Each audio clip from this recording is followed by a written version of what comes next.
তো হ্যালো বন্ধুরা, দেখো আজ আমাদের মালদী গ্রামে মহিলা সমিতির মিটিং এসেছে। তো দিদিরা যে কি বলবে ওগুলো আমরা সব শুনবো। এবার শুনে নিয়ে আমরা সেই যতটুকু ওরা বলবে আমরা করার সেটা চেষ্টা করব।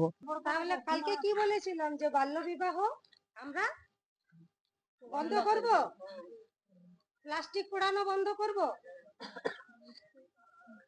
আমরা নিজেরা সচেতন থাকব, সচেতন হব, আর আমার চারপাশকে সচেতন করব, পরিষ্কার পরিচ্ছন্ন রাখবো। রাখলে কি হবে? আমাদের উপকার, আমাদের স্বাস্থ্যের পক্ষে ভালো।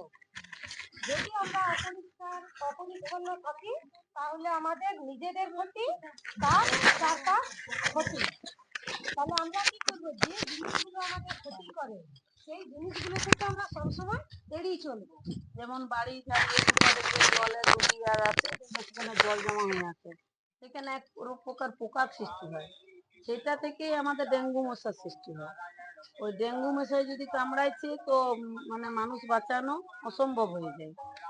আর ডেঙ্গু মশায় কামড়ায় কোনখানে? হাঁটুর নিচে, হাঁটুর উপর দিকে কোনোদিন কামড়াবে না, হাঁটুর নিচে ওইদিকে ডেঙ্গু মশা কামড়াবে।